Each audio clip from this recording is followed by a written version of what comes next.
함께 예배하는 풀젠님의 내가 건강히 함께 하시기를 축원합니다. 이렇게 찬양하시면서 예배 자리에 우리 주님을 사랑하는 마음을 가며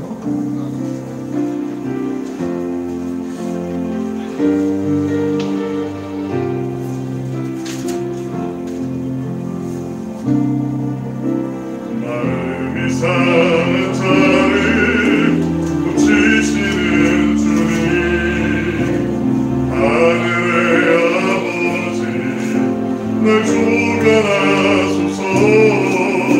주의 길로 인도하사 자유케 하소서. 새 일을 행하사 웃게 하소서. 의의 주이고 목이 마르니 성령의 기름 부으소서. 의의 주이고 목이 마르니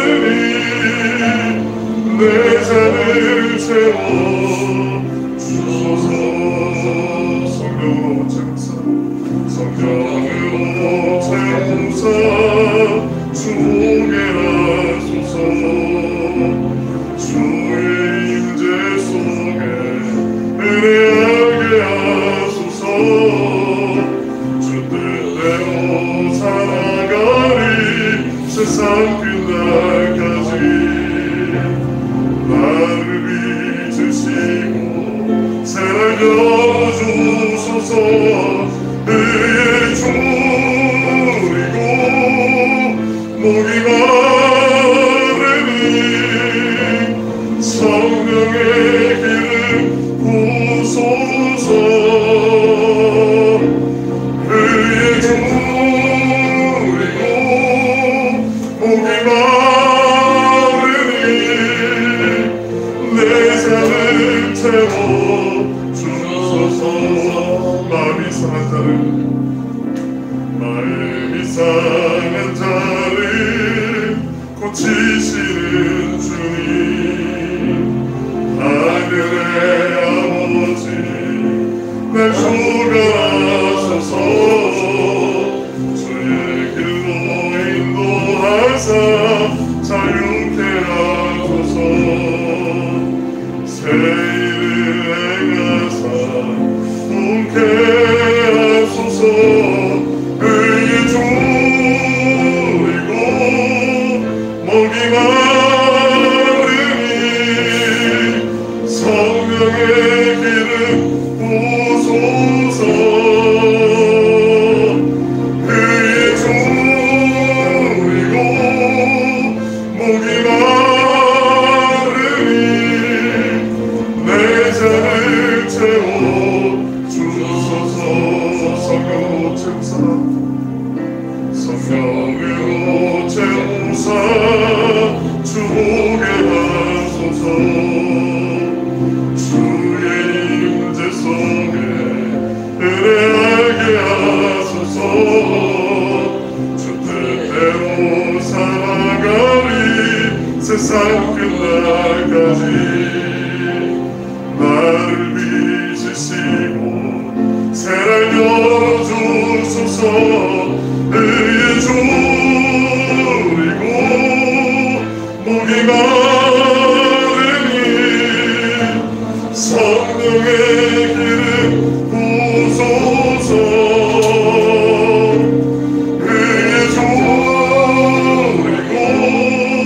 목이 마르니 내 잔을 채워 주소서. 하나님 의의 주이고 의의 주이고 목이 마르니 성령의 기름 부으소서. 의의 주이고 목이 마르니 내 잔을 채워 주소서. 의의 주이고 의의 주이고 목이 마르니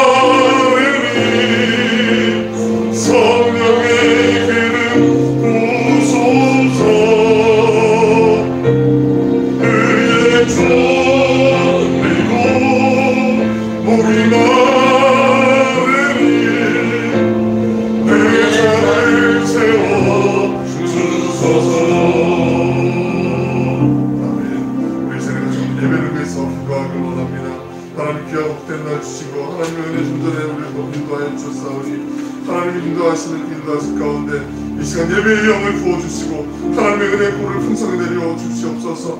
깨진 마음, 상한 마음, 열악한 마음, 하나님 우리의 몸과 마음과 영혼 가운데 주님 성령으로 충만하게 기름 부어주시고 하나님 권능의 손으로 붙잡아 주시옵소서. 같이 한번 기도하겠습니다.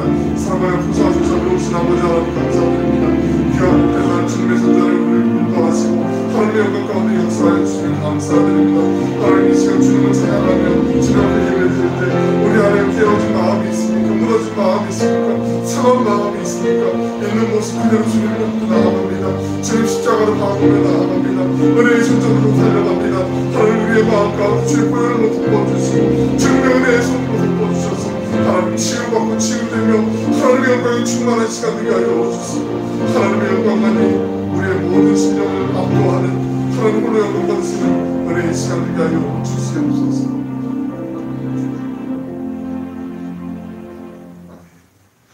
다 함께 자리에서 일어나셔서 마음과 뜻과 정성을 모두 성령 강림후 제17주이자 기독교 교육 진흥주일 예배를 함께 올려드리겠습니다.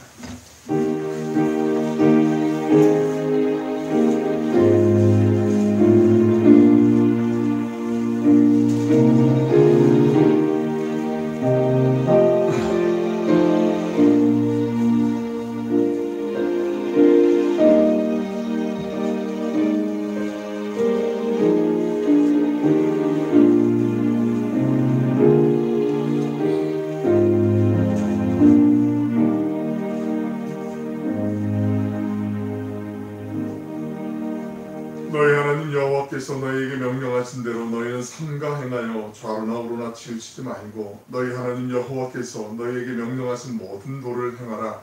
그리하면 너희가 살 것이요 복이 너희에게 있을 것이며 너희가 차지한 땅에서 너희의 날이 길리라.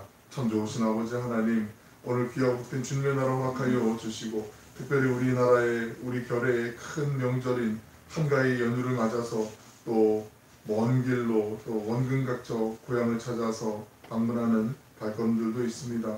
모쪼록 오가는 걸음 안전하게 지켜주시고 또 주님 은혜 안에서 우리 가족들 만나고 또 만나지 못하더라도 또 애틋한 정을 나눌 때 하나님의 사랑이 앞서 먼저 우리의 마음들을 만져주시고 또 우리의 부족한 부분들, 연약한 부분들, 부끄러운 부분들은 주님의 보혈로 덮어주셔서 오히려 이 모든 시간들을 통하여서 감사할 수 있는 은혜의 풍성한 고백들이 넘쳐날 수 있도록 주님 인도하여 주시옵소서. 오가는 걸음도 안전하게 지켜주시고 예수만을 믿고 예수님 안에서 참된 평화와 기쁨을 누리는 복된 가정들 되게 하여 주시길 원합니다. 이 시간도 예배드리며 또 주님 앞에 나온 심령들 또 여러가지 사정으로 유튜브로 함께 예배드리는 모든 영혼들에게 함께 하여 주시고 주님 함께 예배드릴 때 우리 안에 진실함으로 간절함으로 예배드릴 때 주님이 허락하시는 그 하늘의 풍성한 은혜로 덧입혀주시며 주님 홀로 영광받아 주시옵소서. 감사드리며 예수님의 이름으로 기도 올리옵나이다.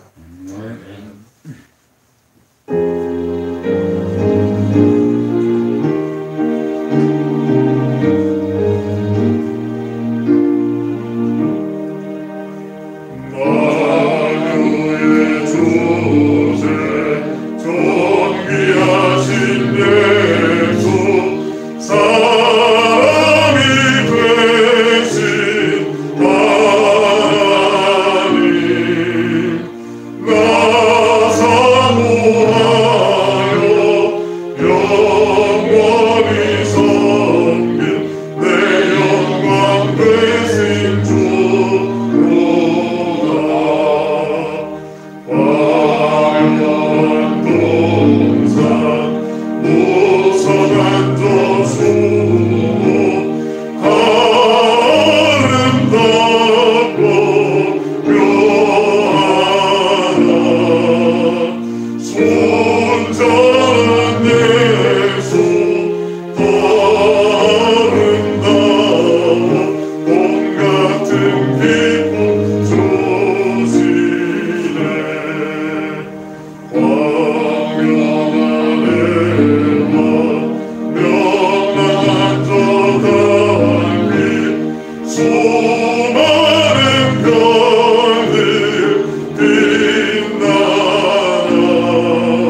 비교할 수 없도다.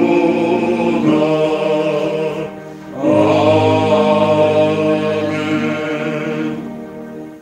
다 함께 참회의 기도를 드리겠습니다. 사랑과 은혜가 풍성하신 주님이 언제나 주님을 사랑하겠다고 고백했습니다. 어떤 순간에도 십자가를 버리지 않겠다고 다짐했습니다. 그러나 세상의 다정한 유혹 앞에서 주님을 대하려고 모르는 척 외면했습니다. 내가 짊어져야 할 십자가도 내 것이 아니라고 부인했습니다. 주님, 이제는 내 십자가를 짊어지고 주님을 따라가게 하옵소서. 사랑이 많으신 예수님의 이름으로 기도드립니다. 아멘. 성시 23번 시편 43편을 교독하시겠습니다. 하나님이여, 나를 판단하시되 경건하지 아니한 나라에 대하여 내 송사를 변호하시며 감사하고 불의한 자에게 나를 건지소서. 주는 나의 힘이 되신 하나님이시거늘 어찌하여 나를 버리셨나이까. 내가 어찌하여 원수의 억압으로 말미암아 슬프게 다니나이까. 주의 빛과 주의 진리를 보내시어 나를 인도하시고 주의 거룩한 산과 주께서 계시는 곳에 이르게 하소서.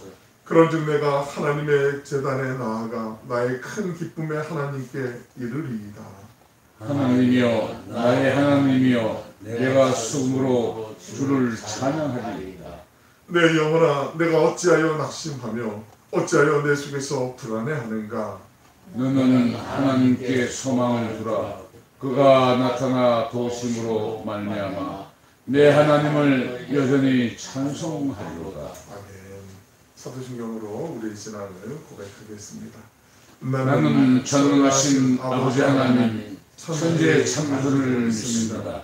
나는 그의 일하신 아들 우리 주 예수 그리스도를 믿습니다. 그는 성령으로 잉태되어 동정녀 마리아에게 나시고 본디오 빌라도에게 고난을 받아 십자가에 못 박혀 죽으시고 장사된 지 사흘 만에 죽은 자 가운데서 다시 살아나셨으며 하늘에 오르시어 전능하신 아버지 하나님 우편한 자 계시다가 거기로부터 살아있는 자와 죽은 자를 심판하러 오십니다. 나는 성령을 믿으며 거룩한 공교회와 성도의 교제와 죄를 용서받는 것과 몸의 부활과 영생을 믿습니다. 아멘.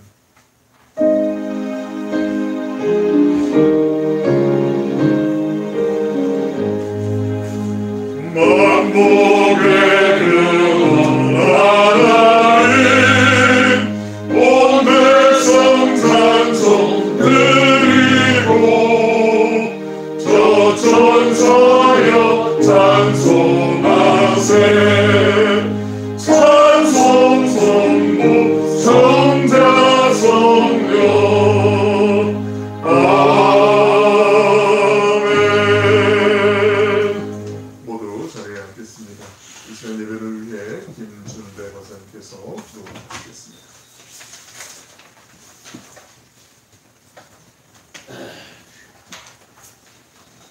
걸어가시고 걸어가신 아버지 하나님, 오늘 복된 주일 성전에 저희들을 불러주셔서 주님 감사합니다. 참으로 부족한 저희들을 주님께서 사랑하시어 저희들을 늘 주님 품에 안아주신 것을 또 감사드립니다. 주님, 오늘 이 예배당에 많은 성도들이 참여하지 아니하였습니다. 어디서 무엇을 하든 주님 동일한 은혜를 내려주실 줄로 믿습니다. 특히 이 제단이 살아 움직이는 제단 되게 하여 주시고 말씀의 제단 되게 해 주시고 성령 충만한 제단 되게 하여 주시옵소서. 특별히 우리 목사님에게 능력 주시고 힘을 주셔서 목사님을 중심으로 해서 날로 날 발전되는 우리 예배당이 되게 하여 주시기를 원합니다. 그에게 능력 주시지 아니하면 아무것도 할 수 없사오니 주님 능력으로 붙잡아 주시기를 원합니다. 주님, 목사님 말씀 전할 때에 능력의 말씀, 성령의 말씀, 생명의 말씀이 되게 하여 주시옵소서. 참으로 우리가 그 말씀을 받아 가슴에 새겨서 사회생활을 하고 밖에 나가서 일을 할 때에 큰 은혜가 될 수 있도록 축복하여 주시기를 간절히 기도드립니다. 아버지 하나님, 저희들은 부족합니다. 벌레 봐도 못합니다. 참으로 주님 부족한 저희들을 붙들어 주시옵소서.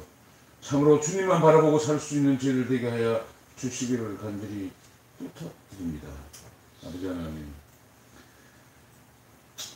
바라고 원하는 건 참으로 우리가 혼연일체가 되어서 한 마음으로 주님을 섬기는 저희들 되게 하여 주시고, 오늘 또 내일 모레면은 추석으로 많은 형제 자매들이 만나게 됩니다. 그들이 화합되고 즐거운 명절이 될 수 있도록 주님 도와주시기를 원합니다. 지금 처음 시간이니 마친 시간까지 주님 함께해 주실 줄 믿사하고 예수님 이름 받들어 감사하며 간절히 기도드립니다.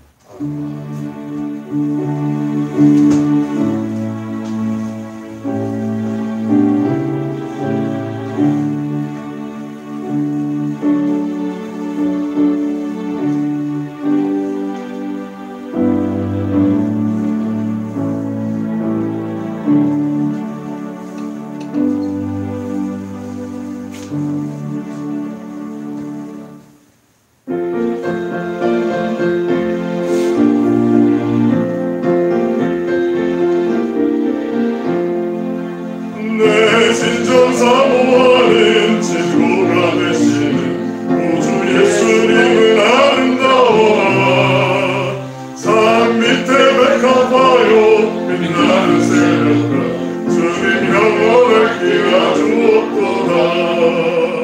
내 맘이 아플 적에 그대로 되시며 나 외로울 때 좋은 친구라. 주는 첫산 밑에 백합 빛나는 새벽과 이 땅 위에 비길 것이었도다. 내 맘의 모든 염려 이 세상 보라고 주님 항상 같이 하여 주시고, 시험을 당할 때에 한나의 개교는 즉시 물리치사 나를 지키네. 온 세상 날 버려도 주일 수 없버려 끝까지 나를 돌아보시니. 주는 천상 밑에 백합 빛나는 새벽과 이 땅 위에 비길 것이었도다. 내 맘을 다하여서 주님을 따르며 길이 나를 사랑하리니. 모을불이 두렵지 않고 창검도 보네. 주는 높은 산속 내 방패시라. 내 영혼 먹이시는 그를 누리고 나 진줄 뵙기 원하네. 주는 천상 밑에 백합 빛나는 새벽과 이 땅 위에 비길 곳이 없도다.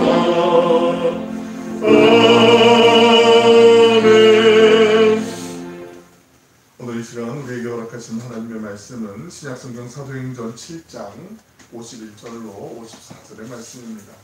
사도행전 7장 51절로 54절의 말씀입니다.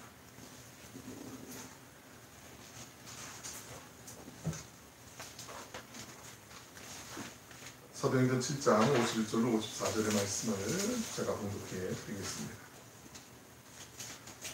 목이 곱고 마음과 귀에 할례받지 못한 사람들아, 너희도 너희 조상과 같이 항상 성령을 거스르는도다. 너희 조상들이 선지자들 중에 누구를 박해하지 아니하였느냐? 의인이 오시리라 예고한 자들을 그들이 죽였고 이제 너희는 그 의인을 잡아준 자요 살인한 자가 되나니 너희는 천사가 전한 율법을 갖고도 지키지 아니하였도다 하니라. 그들이 이 말을 듣고 마음에 찔려 그를 향하여 이를 갈거늘. 할렐루야. 복된 주님의 날 주의 자리에 나오신 여러분 모두, 그리고 온라인으로 예배드리는 분들에게 주님의 은혜와 평강이 함께 하시길 축원합니다. 빈자리가 좀 있어서 우리가 좀 조금만 몇 분만 더 오셔도 막 꽉 차는 느낌이고, 몇 분 빠지면 또 빈자리가 확 드러나니까 잘 자리 지켜주시면 좋을 것 같고요. 또 사정상 또 어쩔 수 없이 또 오늘 또 고향에 가셔서 예배드리는 분들도 계시고 온라인으로 예배드리는 모든 분들에게 하나님의 은혜가 반드시 함께하실 줄로 믿고요.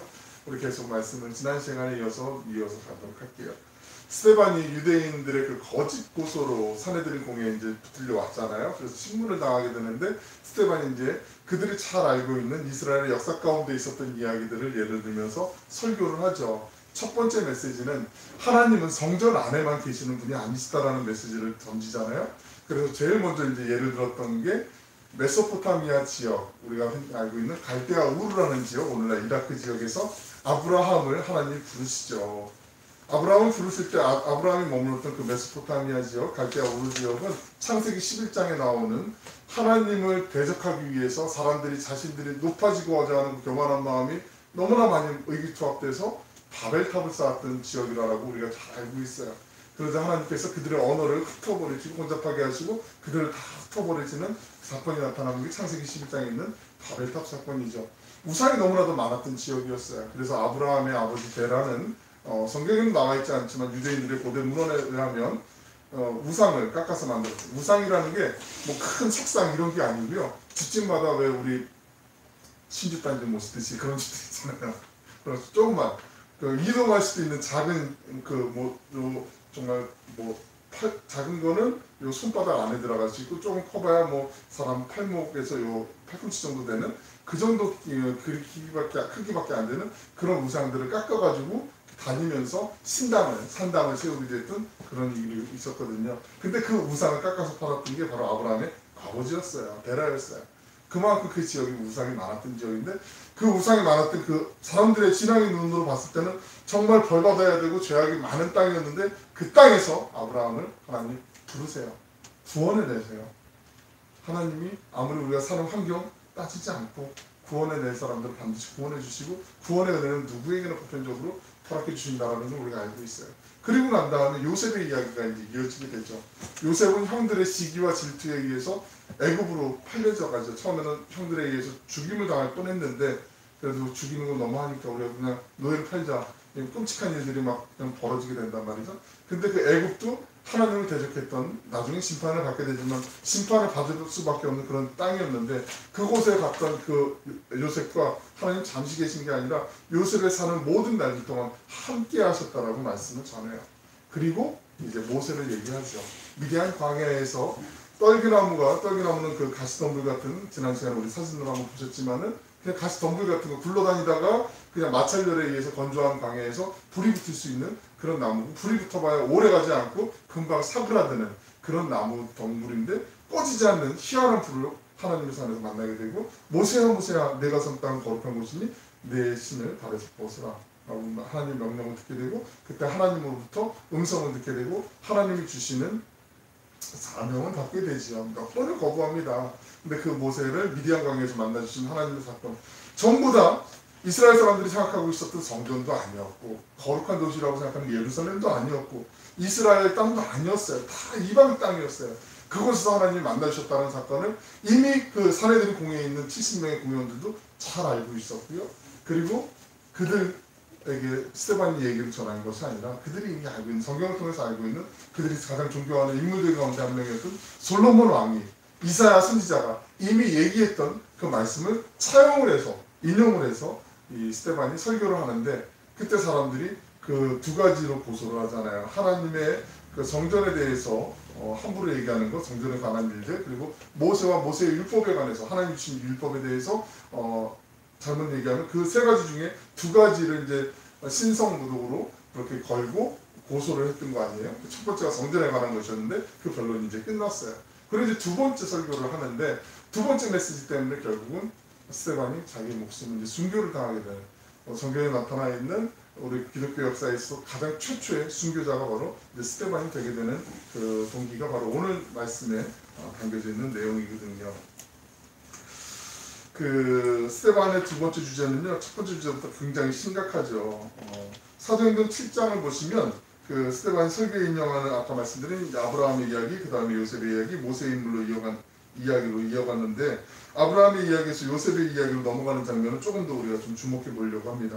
하나님께서 요셉을 그 가정에서 태어나게 하시는데 또로부터 너무나 일방적인 편애를 받아요. 형들이 많이 있었잖아요. 형제, 동생까지 11명의 형제들이 있었단 말이죠.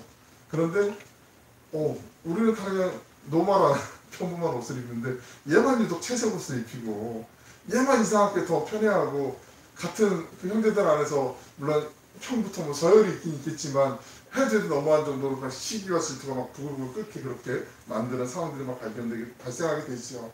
근데 하나님이 요셉을 그 야곱의 가정에 태어나게 하신 이유가 있었어요. 야곱의 가정에 태어나게 하신 이유는 다른 게 아니고 우리가 이미 성경을 통해서 알고 있지만 엄청난 기근이 되게 되면서 이미 애굽으로 팔려갔던 그 요셉을 통해서 이 야곱의 가정, 그 요셉의 형제들과 그 가족들을 구원하게 하잖아요. 구원시키기 위해서 하나님이 요셉을 이미 그 가정에 예비하시고 그 가정에 보내주신 거잖아요. 그 요셉을 통하여서 하나님이 이들의 가정을 구원하기를 이제 원하세요. 근데 그 요셉이 자라는 동안 같이 있을 때는 계속 요셉을 배척을 해요. 달리 표현하면 거절해요. 정말 밥맛이야 흠칫뽕 이러면서 요셉이 나타났다면 막 조롱하죠. 저기 꿈꾸는 자가 오는도다 막 이러면서 막 비아냥거리고 막 왕따를 형제들끼리 막 시키는 거예요. 그 요셉을 계속 거절해요. 거부해요. 그런데 그 거절한 요셉의 형제들의 구원자로 요셉을 하나님은 택하셨어요. 그리고 요셉을 통해서 결국 그 가정이 구원을 받게 돼요. 그리고 난 다음에 이 이야기는 모세 이야기로 또 넘어가게 되죠. 모세 잘 아시지만 그 애굽 땅에서 모세를 태어나게 하시잖아요. 애굽 땅에서 모세가 태어날 때 이스라엘 백성들이 너무나 강성해지니까 창세기가 끝나고 이제 출애굽기 1장에서 나오는 배경이지만 잘 아시지만 창세기하고 출애굽기의 그 간극이 430년 동안의 간극이 있었잖아요. 근데 이 모세가 태어날 때 이스라엘 사람들이 고센이라고 한 지역에서 점점 수가 막 늘어나고 나니까 이 이집트에 있는 사람들이 불안한 거예요. 이 사람들이 우리를 치는 거 아닌가? 우리를 공격해서 체제가 완전히 바뀌는 거 아닌가? 이런 염려가 있었어요. 그 두려움이 있었어요. 그래서 새롭게 왕위에 오른 그 바로가 태어난 지 얼마 안 된 사내 녀석들 다 죽여라. 이런 명령을 내리게 되잖아요. 잘 아시잖아요. 그리고 나자 모세의 어머니 누구죠? 요게벳이잖아요. 요게벳이 자기 아들을 낳았는데 아들을 어떻게 죽여요? 죽일 수가 없잖아요. 하나님께 기도하면서 갈대 상자, 갈대 아시죠? 갈대? 나일강 주변에 갈대 많이 있는데 그 갈대로 상자를 바구니를 엮어요. 그리고 역청이라고 하는 그 식물성 아스팔트 같은 그 방수제죠. 그걸 발라가지고 잘 갈대 상자를 만든 다음에 나일강에다 기도하면서 띄워요. 하나님께서 이 생명을 좀 건져달라고. 모세는 건짐을 받은 자라는 뜻이에요. 그 이름 그대로가. 물에서 빠진 사람은 건져주다 할 때 그 뜻이 모세라는 뜻이거든요. 근데 이 모세를 이제 애굽의 바로 왕의 그 문안동녀 공주가 발견하게 돼요. 그리고 저게 뭐지? 그러면서 시녀들 보고 갖고 오라고 해갖고 보니까 그 안에 예쁜 아기가 있어요. 그 아기를 보고 내가 키워야지 하면서 자기 아들로 양아들로 입양을 해요. 문안동녀 외동딸이었기 때문에 왕 파라오처럼 그렇게 활동해서 나중에 이 사람이 이제 여자지만 파라오 역할을 했던 사람이 나중에 출애굽기를 할 때 한번 자세히 설명을 드리겠지만 아주 막강한 힘을 가졌던 그 파라오의 딸이었어요. 공주였어요. 모세가 그 애굽에서 40년 동안 왕자로 교육을 받고 여러 가지 훈련도 받으면서 그 하나님의 섭리 가운데 준비가 되죠. 이스라엘 사람 히브리인들끼리 다투는 것을 모세가 보면서 모세가 왜 이렇게 다투냐고 좀 싸우지 말라고 이러면서 시시비비를 가리려고 하는데 네가 우리 구원자냐 막 이러면서 히브리 사람들이 유대인들이 모세를 배척을 해요. 거절을 해요. 하나님은 모세를 이스라엘 민족 고통 가운데 신앙 가운데 절망 가운데 있는 사람들을 구원해내기 위해서 그들을 구원하는 도구로 쓰기 위해서 모세를 그 땅에 태어나게 하셨는데 정작 그 이스라엘 백성들은 모세를 거절을 해요. 그래도 모세가 다시 그들의 구원자로 쓸 수 있도록 하나님 몇 번을 시도하시고 몇 번을 거부하다 결국은 그 모세와 아론을 통해서 이스라엘 애굽을 탈출하게 되는 그 역사를 이루게 되시죠. 근데 이 이야기에서 끝나는 게 아니라 이 이야기가 예수님으로 이어지게 돼요. 그러면 스테반이 설교를 하는 거예요. 너희가 그토록 외면하고 그토록 멸시하고 그토록 조롱하고 그토록 저주했던 그 메시아 예수님, 십자가에 달려 죽게 하신 그 예수님이 바로 부활하시고 살아계신 하나님이신 걸 너희가 몰랐느냐? 너희가 이미 알고 있지 않느냐라고 이렇게 강변하듯이 설교하는 게 두 번째 이야기예요. 우리 그 내용 있는 말씀 오늘 본문인데 51절로 53절에 있는 말씀 한번 같이 읽어보겠습니다. 스테반의 두 번째 메시지 결론 부분이죠. 이게 51절부터 53절까지 같이 한번 읽습니다. 시작. 목이 높고 마음에 이에 할례를 받지 못한 사람들아, 너희도 너희 조상과 같이 항상 성령을 거스르는도다. 너희 너희 조상들이 조상들이 선지자들 중에 누구를 박해하지 아니하였느냐. 아니하였느냐. 의인이 오시라고 오시라고 예고한 예고한 자들 그들이 죽였고 이제 너희는 의인을 잡아준 자여 살인한 자가 되나니 너희는 천사가 전한 율법을 전한 갖고도 지키지 아니하였다 하니라. 스테반이 지금 하는 얘기는 이런 얘기예요. 너희 유대인들이 나를 모세가 전해준 하나님의 율법을 거슬렀다고 지금 고소하고 나를 이 법정에 세웠는데 신성모독으로 만약에 너희들이 나를 고소했다면 내가 아니라 너희들과 너희 자신과 너희 조상들을 이 법정에 세워야 되는 게 맞는 거 아니냐라고 이렇게 따지는 거예요. 어찌 보면 지렁이에서 밟으면 꿈틀한다는 그런 형국이지만 모양새는 사내들인 앞에서 스테반이 지금 얘기하는 게 한번 상상해 보시길 바랍니다. 이 말을 들었을 때 이 사내들인 공회원 사람들이 마음이 어땠을까요? 여러분 혹시 스테반의 설교를 듣고 있는 이 사내들인 공회원이 누군지 아시죠? 제가 사내들인 공회에 대해서 몇 번 말씀을 계속 3주 동안 드렸기 때문에 스테반을 잡아서 거짓 고소로 세운 이 사내들인 공회가 불과 약 7주 전에 예수님을 불법인데 밤에 재판하는 건 불법이라고 말씀드렸는데 약 7주 전에 예수님을 붙잡아다가 불법으로 재판을 열어서 그를 사형에 처하라고 명령했던 그 대제사장과 그 사람들이 바로 이 사내들인 공회원들 그 멤버 그대로가 지금 스테반을 신문하고 있는 거예요. 7주 전에 2달도 안 된, 2달 남짓된 그 시간의 간격 가운데 이 사람들 다시 모여서 지금 신문하고 있는 거예요. 스테반의 이야기를 잘 알고 있죠. 누구보다 잘 알고 있죠. 자기들이 예수를 십자가에 못 박으라고 결론 내리고 못 받고 죽는 것까지 봤는데 결국 이분이 부활하셨다는 것도 이 사내들인 공회원들이 알고 있었어요. 근데 아는데 모른 척하는 거예요. 진리가 선포되면 진리를 다 받을 줄 알았는데 오히려 그걸 모른 척하고 외면하고 거부하고 오히려 거짓으로 얘기하는 경우들이 꽤 있더라고요. 정말 있어요. 심지어 교회 안에도 있어요. 끔찍하죠 이게 정말. 스테반이 얘기한 거 다 알고 있는데 너희들이 바로 예수님을 구세주인 메시아를 죽이지 않았느냐라고 얘기하고 있는데 너희가 언제 한번 너희 조상들도 그렇고 하나님이 선지자를 보냈을 때 그 선지자의 말을 귀담아 듣고 그 선지자들의 말에 정말 회개하는 마음을 하나님께 돌이킨 적이 있었느냐? 그 선지자들을 핍박하고 죽이고 모함하고 너희들 조상 때부터 계속 이렇게 우리 구약의 역사를 통해서 우리가 이미 다 알고 있지 않느냐라고 스테반이 얘기하는 거예요. 어찌 보면 그들이 감추고 싶은 아킬레스건을 건드리는 거예요.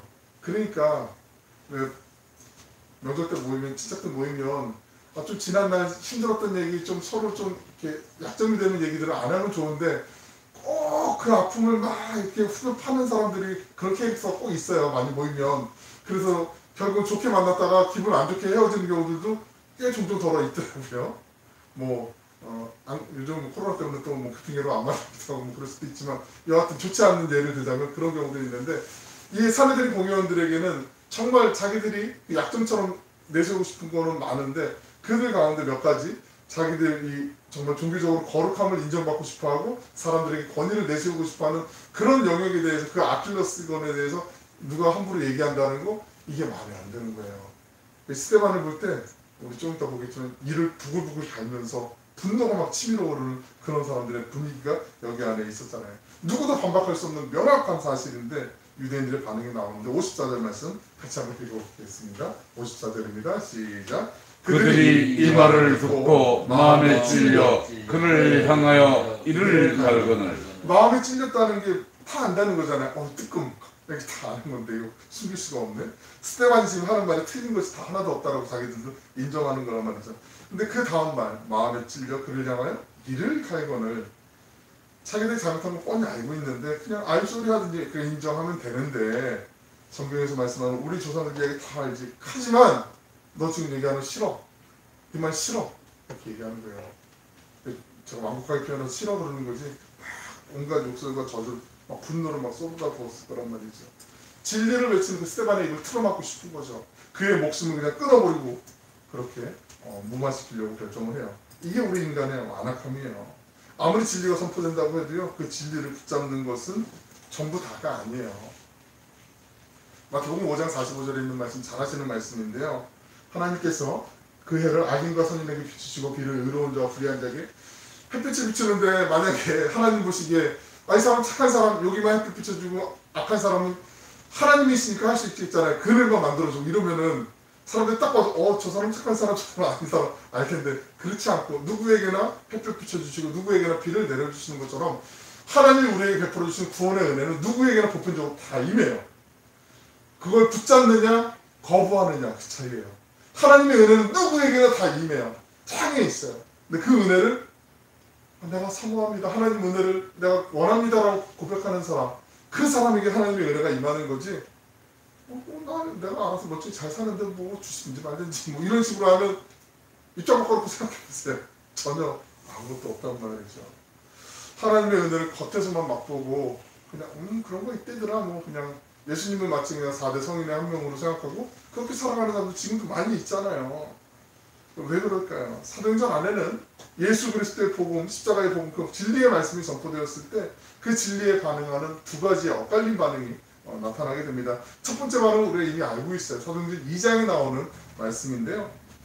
오순절 정령강림 사건이 나타나고 난 다음에 120명의 제자들이 서로 각기 다른 언어로 예수 그리스도의 십자가의 그 복음을 증거하잖아요.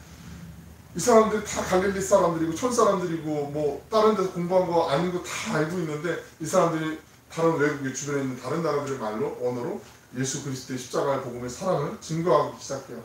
사람들이 그 얘기를 디아스포라, 흩어져 있던 유대인들이 아까 말씀드린 대로 7주 전에 유대인들이 3번 절기해야 되는, 지켜야 되는, 남성들이 지켜야 되는 그 절기 때 예배드리러 여기 와서 그 예배 가운데 누군지 한번 살짝 물어보실래요? 그래서 가능하면 신발을 좀 신으시라고 얘기를 해주시고요. 그 디아스포라 유대인들에게 자기들 지역에서 쓰고 있는 지금 언어를 갖고 예수님의 복음을 전하고 있으니까, 그러니까 희한한 거잖아요. 좀 이상한 거잖아요. 그러면서 성령이, 하나님이 여기서 임하시고 예수 그리스도의 그 역사가, 복음 역사가 나타나는구나 하는 그런 이야기를 하게 되는 거죠.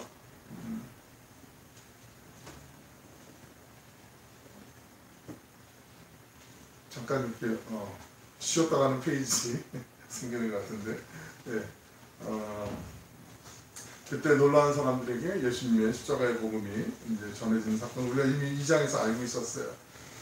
그때 베드로가 복음을 전할 때 그 베드로의 메시지를 들었던 사람들이 어떤 사람이었냐면, 지금 사례된 공의의 멤버들처럼 7주 전에 거기에 계속 머물렀든지 아니면은 그 집에 갔다가 다시 왔든지, 그 6월절 절기를 지키기 위해서 그 예루살렘에 왔다가 예수님이 십자가에 못 박혀 죽게 되는 그 종교 재판을 받았고 이제 처형을 할 거다라는 얘기를 듣고 군중들이, 성난 군중들이 모였잖아요. 모여서 예수를 십자가에 못 박아라, 못 박아라 조롱하고 침뱉고 막 욕하면서 십자가에 못 박을 때 막 환호성을 질렀던 그 많은 사람들, 그 군중들 가운데 이 사람들이 포함되어 있었어요.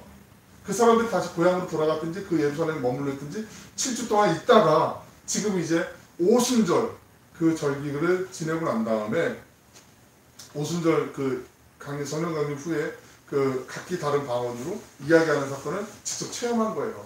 그리고 나니까 이 사람들이 지난 7주 전에 6월절 사건 때 예수님이 정말 가짜인지 알고 사기꾼인 줄 알고 우리가 그냥 아무 생각 없이 못 박아라, 십자가에 못 박아라, 죽여라 막 이렇게 외쳤는데, 나중에 알고 보니까 내가 예수님을 십자가에 못 박으라고 얘기했던 주동자가 된 거예요.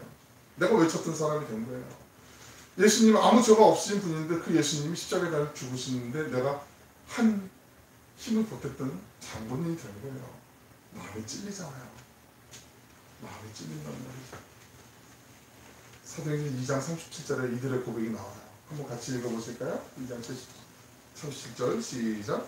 그들이 마음을 찔려 베드로와 다른 사도들에게 물어이르되 형제들아 우리 어찌할까 하며, 이들은 자신들의 죄를 인정을 했어요. 맞습니다. 내가 예수님을 죽인 사람입니다. 내가 하나님을 거절한 사람입니다. 내가 신성모독의 죄를 범한 사람입니다. 예수님이 달리셨던 십자가는 예수님이 달리시는 게 아닙니다. 내가 달려야 되는 게 맞습니다라고 그렇게 인정하며 탄식하는 거예요. 그러면 내가 어떻게 해야 됩니까? 그러면 내가 어떻게 해야 합니까? 라고 탄식하면서 은혜를 갈망하는 게, 형제들아 우리가 어찌할꼬 지금 이렇게 탄식하는 거예요. 그 사모하는 이들에게 하나님이 주신 선물이 있어요. 그 은혜는 죄사함과 구원이었어요. 그 다음 절 28절도 한번 같이 읽어보겠습니다. 시작. 베드로가 이르되 너희가 회개하여 각각 예수 그리스도의 이름으로 세례를 받고 죄 사함을 받으라. 그리하면 성령의 선물을 받으리니. 죄사함과 구원의 은총은 진리의 말씀 앞에 겸손히 무릎 꿇는 사람들, 모든 사람들이 받는 게 아니고 우리가 어찌할꼬 자신의 죄를 뉘우치는 사람에게 하나님이 부어주시는 은혜고 선물이에요. 그때 회개하고 돌아온 사람들이 3,000명 정도가 늘었다라는 말씀이 나오지만 그때 이 사람들이 자신의 죄를 뉘우쳤을 때 그런 반응을 보였어요. 그런데 반대되는 반응을 보이는 사람들이 오늘 본문에 나타나는 사내들이 공연 사람들이었다라는 거죠. 두 번째 반응, 진리를 깨달으면서도 본문 7장 54절을 보시면 그를 향하여 이를 가이거늘 이렇게 표현하고 있어요. 진리의 입을 틀어막으려고 하는 거죠. 목숨을 끊으려고 하는 거죠. 절대로 인정하지 않아요. 자기에게 한 털이라도 손해가 될 것 같으면 절대로 인정 안 해요. 왜 이런 차이가 생길까? 왜 진리를 받아들이지 않는 것일까? 왜 하나님의 은혜와 구원을 받아들이지 않는가? 반대로 한번 질문해 보면 돼요. 그럼 어떻게 하면 하나님의 은혜를 받을 수 있는가? 어떻게 해야 하나님의 구원의 은혜가 우리의 삶에, 내 삶에 임하는 것인가? 어떻게 하면 하나님의 그 은혜가, 그 하나님의 구원의 은총이 날마다 내 삶 가운데 가득 채우고 그 은혜 안에서 내가 감싸움을 받고 그렇게 살아갈 수 있는가? 하나님의 은혜를 붙잡고 살아갈 수 있는가? 어떻게 하면 하나님의 그 긍휼과 그 구원의 은혜를 나의 것을 만들 수 있는가?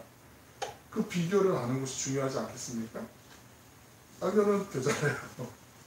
알면은 해답이 있으니까 되는 거 아니겠어요? 성경은요 모호하게 말씀하지 않아요. 성경은 아주 어린아이들도 쉽게 알아들을 수 있게 그렇게 말씀해 주세요. 시편 51편 17절에 있는 말씀 한번 보실까요? 같이 한번 읽어볼게요. 시작. 하나님께서 구하시는 제사는 상한 심령이라. 하나님이 상하여 통회하는 마음을 주께서 멸시하지 아니하시니라. 하나님께서 원하시는 게 상한 심령이래요. 시편 34편 18절에도 동일하게 말씀하고 계세요. 같이 한번 34편 18절도 읽어보십니다. 시작. 여호와는 마음이 상한 자를 가까이 하시고 충심으로 통회하는 자를 구원하시는도다. 이 말씀들 가운데 상한 심령, 상한 마음이라는 단어가 있어요. 이걸 좀 주목할 필요가 있는데요. 이 상한이라는 단어가 히브리어로 샤바르라는 단어로 번역을 했는데 이 샤바르라는 단어는 이 상하다, 뭐 음식이 상하고 이럴 때 상한다, 그런 상하다는 번역으로 쓰이는 것보다는 오히려 다른 데 번역이 더 많이 써요. 이런 번역은 많이 없는 번역이고 이게 조금 아쉬운 번역이기도 해요. 상하다, 이 샤바르라는 단어의 원래의 뜻은요, 찢어지다, 깨지다, 부서지다, 상처투성이가 되다, 이런 뜻이에요. 상한 마음에 어떤 마음인지 아시겠죠? 깨어진 마음, 부서진 마음, 아픈 마음, 찢어지는 마음, 그 마음을 얘기하시는 거예요. 하나님이 우리에게 원하시는 것은 살찐 황소나 양이나 뭐 염소나 비둘기나 이런 재물을 갖고 와서 제사 드리는 게 아니라 우리의 깨어진 마음, 무너진 마음, 그 마음 그대로, 그 모습 그대로 나오길 원하신다는 거죠.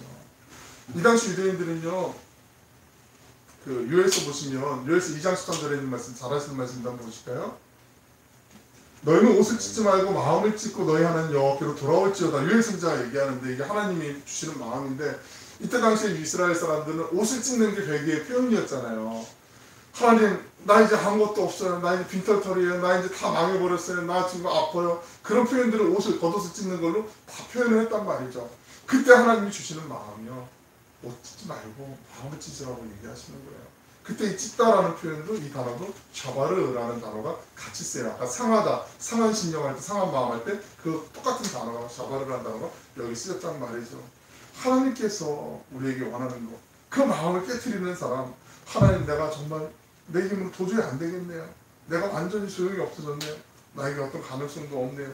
그렇게 하나님의 은혜를 구하며 상한 마음으로 나오는 사람은 하나님께서 절대로 멸시치 않으시겠다고 말씀하세요. 하나님 절대로 그 마음을 외면하지 아니하시고 그 마음을 기뻐하신다고 말씀하세요. 예수님께서는 이 말씀을 조금 다른 단어로 바꿔서 우리에게 말씀을 알려주셨죠. 설교 때 사용하셨어요. 우리가 잘 알고 있는 말씀입니다. 이 사람 참 복된 사람이구나, 이 사람 정말 복받은 사람이야 라고 우리에게 알려주신 말씀이 마태복음 5장부터 보시면 산상수훈이라는 예수님의 설교 말씀이 있잖아요. 그 가운데 제일 먼저 나오는 팔복에 대해서 잘 아시죠? 팔복의 첫 번째가 바로 이 단어가 쓰인 말씀인데요. 우리 마태복음 5장 3절에 있는 말씀 같이 한번 읽어보시겠습니다. 시작. 심령이 가난한 자는 복이 있나니 천국이 그들의 것이며. 심령이 가난하다라고 할 때 이 가난하다라는 단어, 이 단어를 좀 주목하실 필요가 있는데요. 이 가난하다라는 헬라어 단어는 버전에 따라서 조금 다르게 쓰는데 같은 단어를 이제 형태를 좀 달리해서 쓰는데 그냥 동사 형태로 푸토코스라고 쓰는데요. 이 가난하다라는 단어는 푸토코스라는 단어, 이 가난으로 얘기하기에는 조금 아쉬움 있는 번역이기도 해요. 이 푸토코스라는 단어가 쓰일 때 주로 많이 쓰인 두 가지 큰 법례가 있는데 첫 번째는요. 열흘 이상, 한 2주, 3주 정도 그 굶은 거지 있잖아요. 거지가 앞에 음식이 놓여 있어요. 음식을 소유하고 있는 사람이 있어요. 그 사람 앞에서 이 음식을 좀 달라고 구걸할 때 그때 쓰는 단어가 이 푸토코스라는 단어예요. 절박하죠. 눈이 돌아가죠.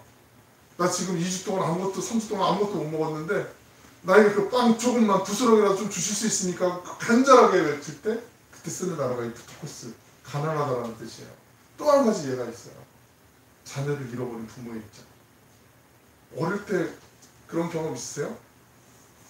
그 중국동에 가면 어린이 대공원 있잖아요. 서울에. 저 어렸을 때는 거기가 최고였으니까 용인 자연농원 예전에는 에버랜드 전에 자연농원. 가면은 뭐 사람만 구경하다고 어린이나 이럴 때는 인천에도 뭐 수봉공원 뭐 이런 데 있지만 근데 막 손 잡고 가는데 손 놓치고 막 꼭 가면은 미아 찾아러 오라고 막 방송이 하루에도 몇 번씩 나오잖아요. 그때 그 자녀의 손을 놓쳐 자녀를 잃어버린 그 부모의 마음. 자기 몰고 신경 안 쓰죠. 그냥 막 지금은 휴대전화도 있고 뭐 있어서 되지만 정말 뭐 눈이 막 눈물에 막 그러면서 찾잖아요. 간절함을 찾잖아요. 그때 쓰는 단어가 이 푸토코스라는 단어예요. 가난하다. 심령이 가난한 자. 그 마음의 상태를 아시겠어요?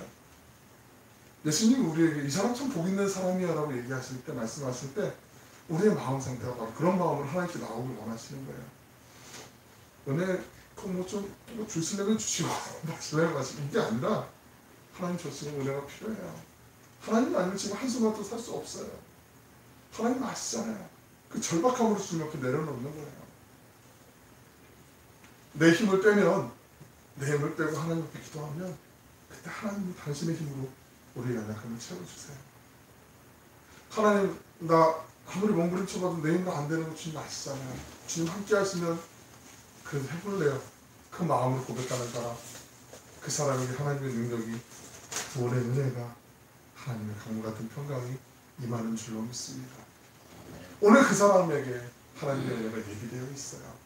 주님께서 스데반의 설교를 통해서 두 가지 상반된 반응을 보였던 그 오순절 성령강림 사건을 목도했던 사람들, 형제들아 우리가 어찌할꼬 이렇게 탄식했던 그 사람들이 회개하고 구원의 은혜를 선물 받았던 것, 그리고 사내들인 공회원 70명의 사람들이 오히려 부득부득 일을 가면서 저를 서로 빨리 죽여버려야 되는데 이런 분노에 차서 멸시했던 그 마음 가운데 주님이 원하시는 마음은 상한 마음, 깨어진 마음, 겸손한 마음, 하나님 내가 주님 아니면 안 됩니다라는 그 다져지는 마음, 빈 마음으로 주님 앞에 나갈 때 그 사람을 하나님이 은혜에 베풀어 주시고 인도해 주셨다는 거죠. 하나님의 은혜가 임하면요 사람이 생각할 수 없는 게임 체인지 끝나요. 온 우주 만물은 말씀으로 창조하신 하나님이시잖아요. 하나님 말씀 안 받으면 그냥 끝나잖아요. 우리는 상상할 수 없었던 때로는 하나님 가끔 이런 기적 한번 좀 주시면 좋겠어요 하고 버킷리스트처럼 우리가 뭐뭐 좀 해주셨으면 좋겠다고 생각하는데 우리의 상상을 뛰어넘는 하나님 이미 예비하신 하나님의 리스트가 있어요. 우리에게 최적의, 우리에게 정말 필요한 하나님만이 알고 계시는 우리 인생 그 사이클 안에 하나님이 주시고자 예비하신 그 은혜가 있어요. 구하시면 돼요. 사모하시면 돼요. 그 은혜가 임하는 순간 우리의 모든 것이 변하게 되어 있어요. 어떤 지성으로도 알 수 없고요. 어떤 이성으로 제한할 수 없는 그 하나님의 은혜가 누구에게 주어지는가 상한 마음으로 주님께 나아가는 사람이에요. 그 마음을 깨뜨리고 나아가는 사람, 나에게 정말 하나님의 은혜가 필요합니다. 절박하게 나가는 사람에게 하나님께서 그 은혜를 부어주시겠다라고 약속하고 계세요. 어떤 상황이 문제가 되지 않아요. 그 절망감과 깨어진 관계 가운데, 질병 가운데, 재정의 압박 가운데 신음하고 있을 때 하나님의 은혜가 임하는 순간, 순식간에 다 변하게 되어 있어요. 깨지고 상한 마음으로, 가난한 마음으로 하나님께 나아가기만 하면 돼요. 우리의 마음을 하나님께 쏟아놓는 거죠. 내가 할 수 있는 것이 없으면 고백하는 거죠. 힘을 빼는 거죠. 사랑하고 축복하는 여러분, 하나님의 은혜는요 추상적인 게 아니에요. 무슨 신학적인 정의가 아니에요. 어떤 느낌이 아니에요. 그냥 기분을 좋게 하는 어떤 무슨 약 같은 게 아니에요. 온 세상을 말씀으로 창조하신 그 거룩하신 하나님께서 당신의 백성에게 주신 그 은혜와 긍휼과 자비는 우리 사람을 새롭게 하는 능력이 있는 줄로 믿습니다. 오늘 그 은혜가 필요하신 분이 계십니까? 누가 영혼에 목마르십니까? 누가 절박함으로 주님 보좌 앞에 나아가시길 원하십니까? 우리 모두 깨어지고 상한 마음으로 주님 앞에 겸손히 나아가서 하나님의 은혜 안에 머물며 어떠한 어려움 속에서도 구원의 은혜와 그 기쁨을 누리는 천국 시민으로 당당히 살아가시길 주님의 이름으로 축원합니다. 우리 이 시간 같이 한번 찬양하고 좀 기도하길 원합니다. 우리 아까 예기 전에 불렀던 찬양 같이 한번 찬양하고 기도할게요.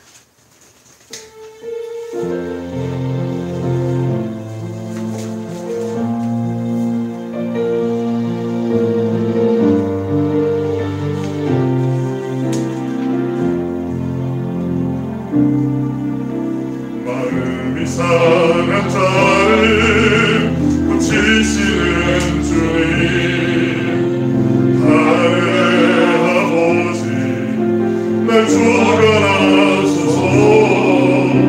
주의 길로 인도하사 자유케 하소서.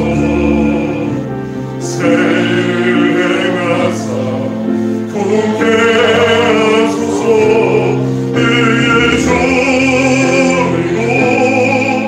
목이 마르니 성령의 기름 부소서. 그의 줄이고 목이 마르니 내 잔을 채워 주소서. 마음이 상한 자를 고치시는 주님 안에 하늘의 아버지 날 주관하소서. 주의 길로 인도하사 자유케 하소서. 새 일을 행하사 부흥케 하소서. 의의 주이고 목이 마르니 성령의 기름 부소서. 그의 줄이고 목이 마르니 내 잔을 채워 주소서. 성령으로 채워주시옵소서. 성령으로 채우사 주보게 하소서. 주의 임재 속에 은혜하게 하소서. 주대로 살아가리 세상 끝날까지. 나를 빚으시고 새날 열어주소서. 의의 줄이고 목이 마르니 성령의 기름 부소서. 의의 줄이고 목이 마르니 내 잔을 채워 주소서. 의의 줄이고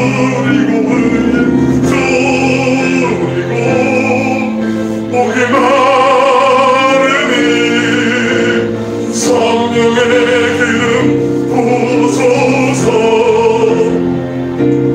의의 줄이고 목이 마르니 내 잔을 채워 주소서.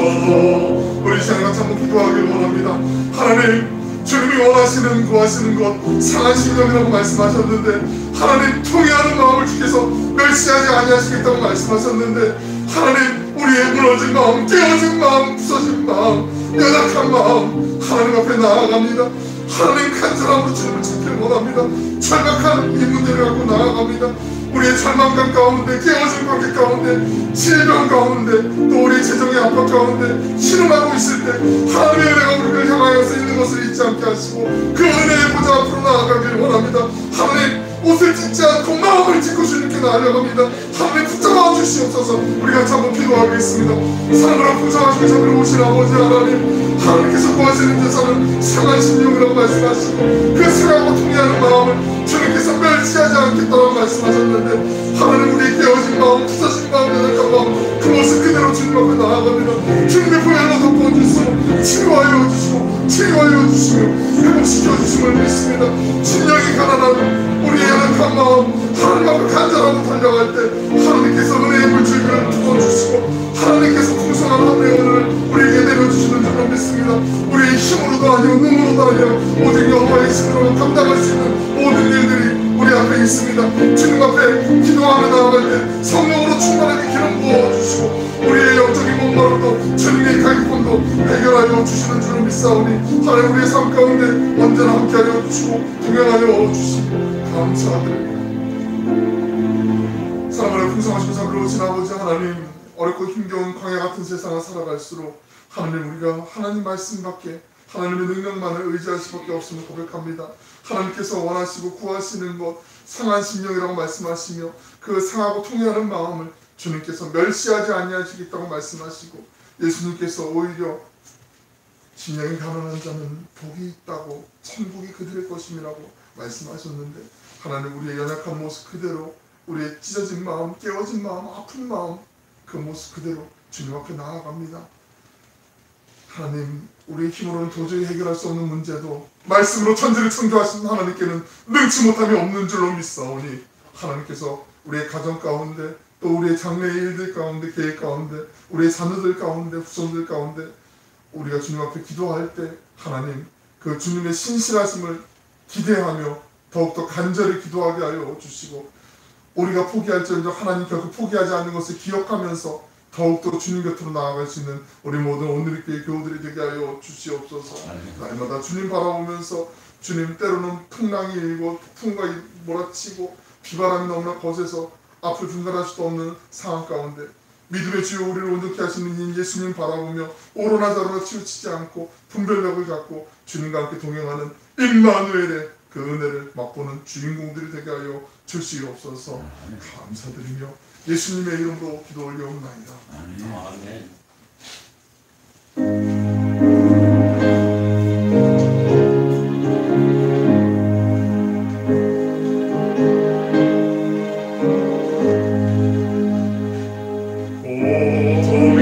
Oh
미리 또 고향으로 가신 분들도 계시고 또 이 자리에 또 같이 예배드리시는 분들도 계신데 우리 서로를 위해서 건강하게 한가위 잘 보내십시오. 우리 축하해요. 박수 한번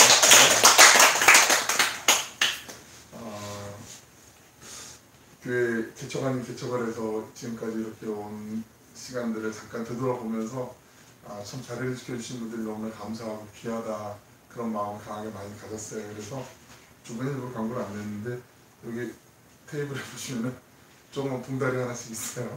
갔을 때 가족마다 하나씩 제가 그냥 마음만 담아서 준비를 했습니다. 그래서 건강하시라고 약속하지만 준비를 했으니까 이따가 하나씩 갖고 왔으면 좋겠고요. 오늘 저는 가는 17번째 주일이자 기독교 교육진흥 주일인데 우리가 제일 필요한 게 이제 교회학교를 담당하실 선생님인데 좀 같이 기도하시지만 더 좀 뜨겁게 기도해 주셔서 우리 교회학교가 또 잘 모여서 아이들 같이 공부하고 또 예배드릴 수 있도록 그렇게 좀 기도해 주시면 감사하겠습니다. 다른 광고는 그냥 참고하시고요. 우리 한가위 맞아서 또 연휴 잘 보내시고 수요예배는 이번 주에는 드리지 않습니다. 이렇게 주시면 좋겠습니다. 자리에서 일어나셔서 우리 찬송 292장 찬양하신 후에 기도함으로 예배 마치겠습니다.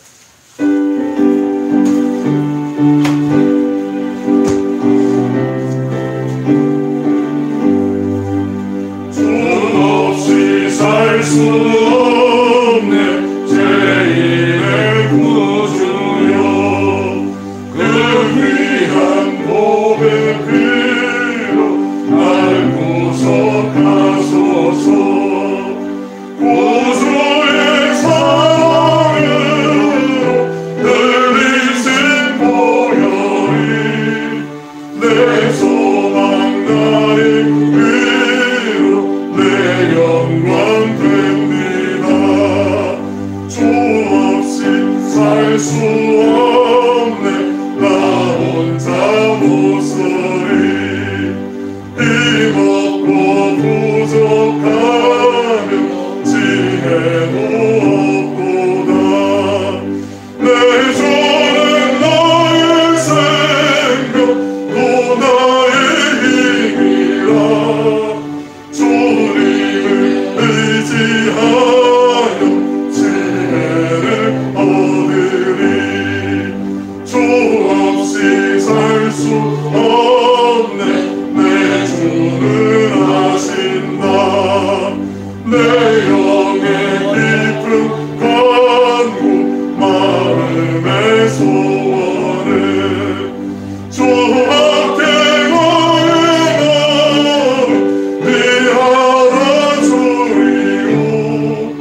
내 마음 위로하사 평온케 하시네 주 없이 살 수 없네 세월이 흐르고 이 깊은 고독 속에 내 생명 끝나도 사랑은 본능일 때 날 지켜주시니 내 곁에 계신 주님 내 힘이 됩니다.